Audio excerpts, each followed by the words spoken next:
Autism, a word often synonymous with many horrid meanings: broken, stupid, half-empty, unwanted. Every day, people with autism struggle through life, not only having to deal with themselves, but the stone-hearted responses from those around them. One website, ambitiousautism.org, has conducted surveys showing that children with autism are twice as likely to be bullied at school than other children. In addition, according to the website Autism Spectrum Explained, 1 in 3 adults in America who have autism feel bullied at work and often have trouble coping. I personally asked Dr. Sarah Davis, a local psychologist specializing in autism, about the subject, and this is what she had to say. Now, as a psychologist, I must ask you this question.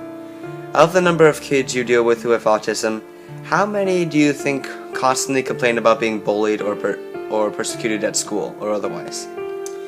I would say that at least 50% of the children I see with autism at some point during the course of treatment report that they've been bullied or alienated in some way by their peers at school.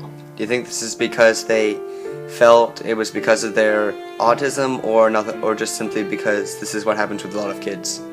Well, we certainly know that in late grade school and junior high, middle school ages that bullying becomes more of a problem because people that have self-esteem problems often take those problems out on people that they feel like have less power than they do. And children with autism often in a school environment are children that have less power than people that have more social skills.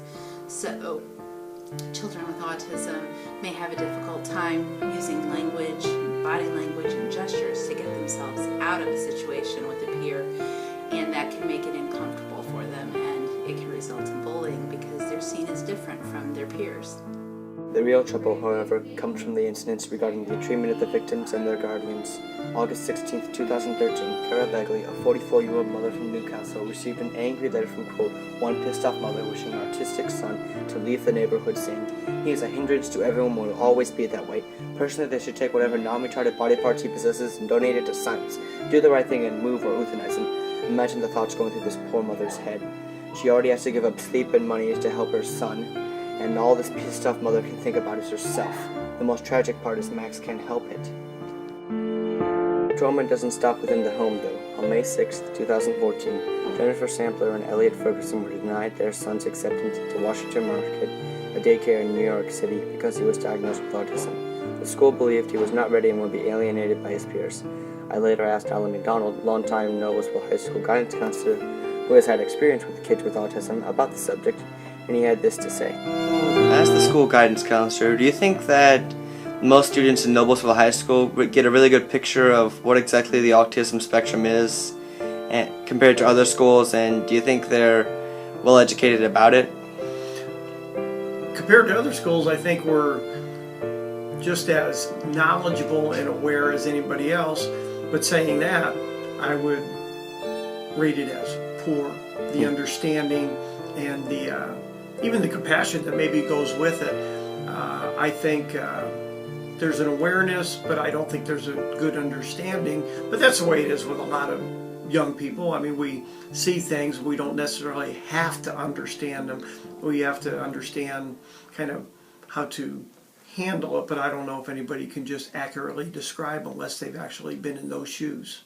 Okay, thank you. According to the website ambitiousautism.org, in the United Kingdom alone, 40% of the parents raising an autistic child feel that their son or daughter were excluded illegally from attending a school, and 20% were actually excluded legally. So what can we do? How can we help both the affected and the families receive all the help they can get? The answer is actually quite simple according to the interviews. What do you think is the best way to stop discrimination against people with autism? It's probably doing everything can to educate people about it.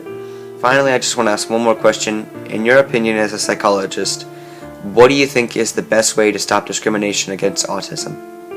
Charlie, I believe that education is the best way to alleviate discrimination against autism because people discriminate against others when they're uncomfortable with them. In addition, Aaron Reynolds, a graduate from Evansville University with Asperger's syndrome, talked with me on the phone agreeing with the previous statements and said this: "Although my Asperger's has held me back in some ways, I can say without a doubt that my positives greatly outweigh my negatives. My Asperger's does not define me. At times, autism may seem to impede, but if you ask people like Vladimir Putin, Bill Gates, Jim Parsons, and Tim Burton, you'll find the truth. Sometimes people with autism aren't broken, they're just ahead of their time."